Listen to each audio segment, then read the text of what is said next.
Hello and welcome to Saki Tech. So in today's video, we will do a side-by-side comparison of the iPad Air versus the Samsung Galaxy Tab Pro 10.1-inch tablet. Now the Tab Pro series of tablets come in three different sizes. You get an 8.4-inch, a 10.1-inch, and a 12.2-inch variant.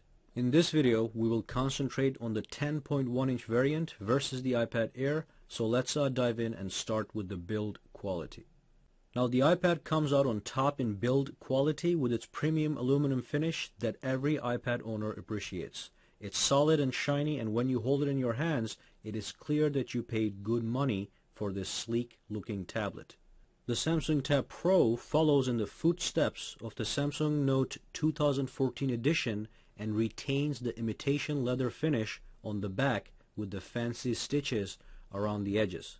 Now compared to the old flimsy and glossy plastic back covers that Samsung used to produce, this imitation leather texture is quite appealing.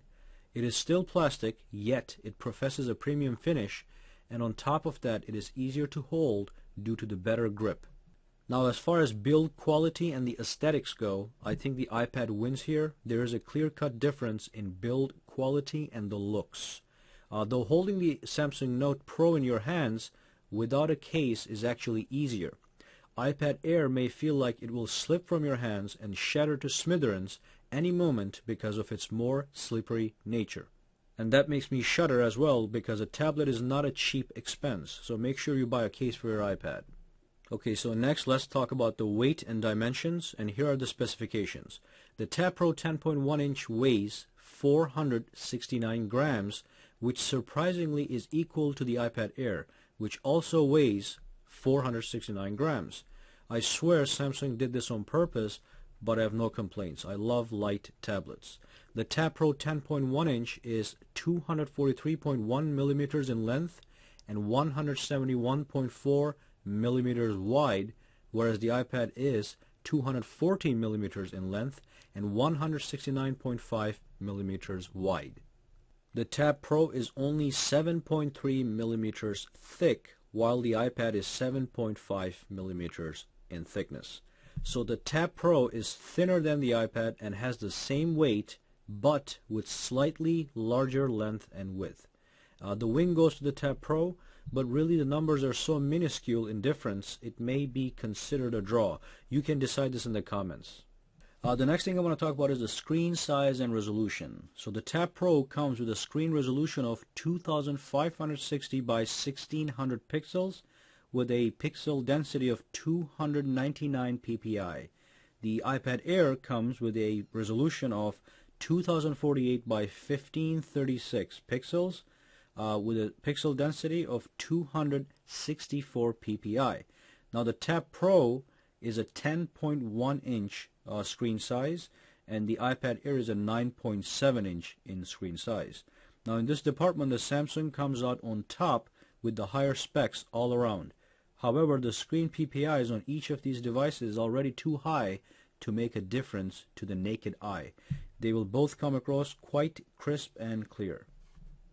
Next up, let's talk about the processor and the memory. Now Samsung has a lot of tablets on the market, and sometimes it is hard to keep track of them all. But if you go and look at the Samsung Tab series from last year, you will find out that their processors and memory had miserable specifications. Thankfully, that has been rectified.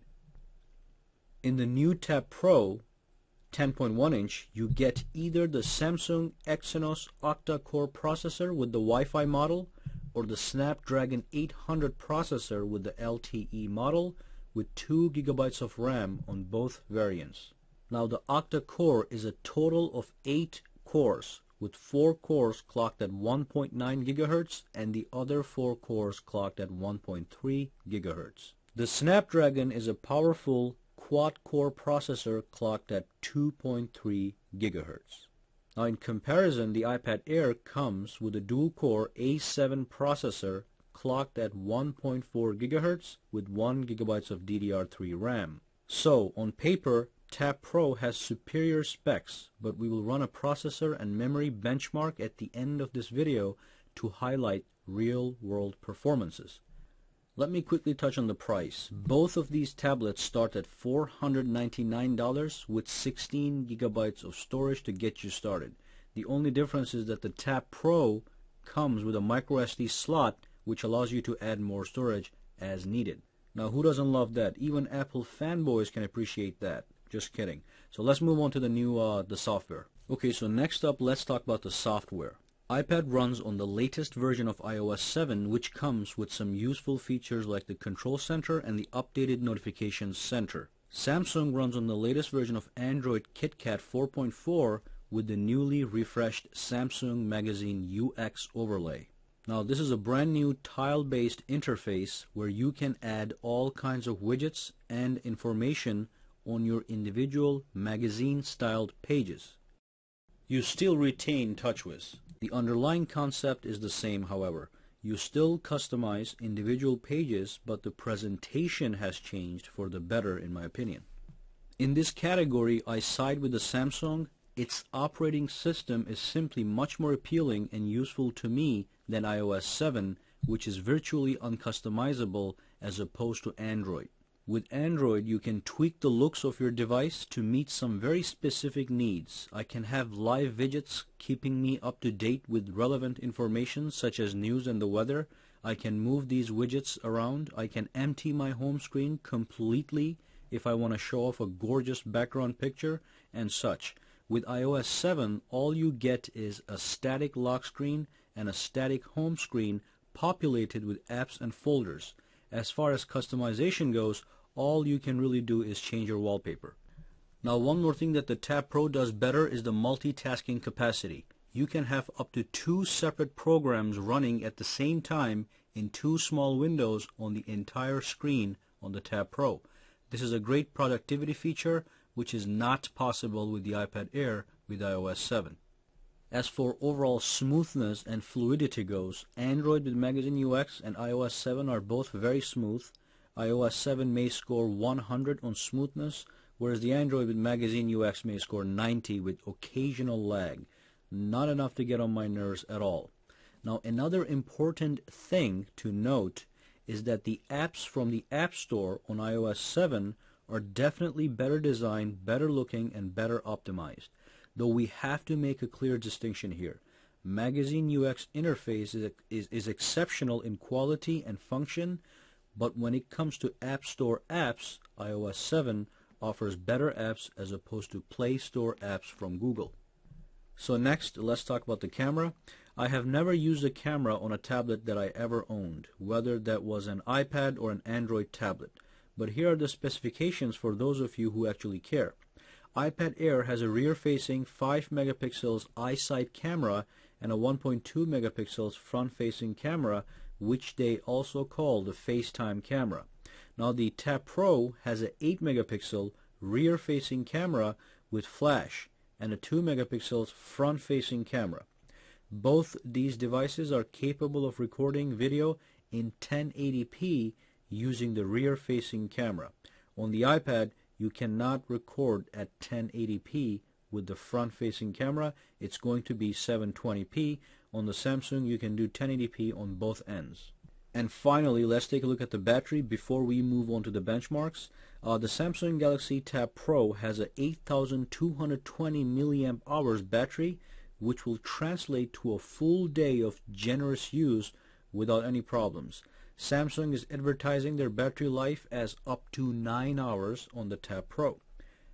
Now on the iPad, it says the iPad has a 32.4 watt-hour battery, which is a different unit of measurement, but Apple is advertising their battery life as up to 10 hours.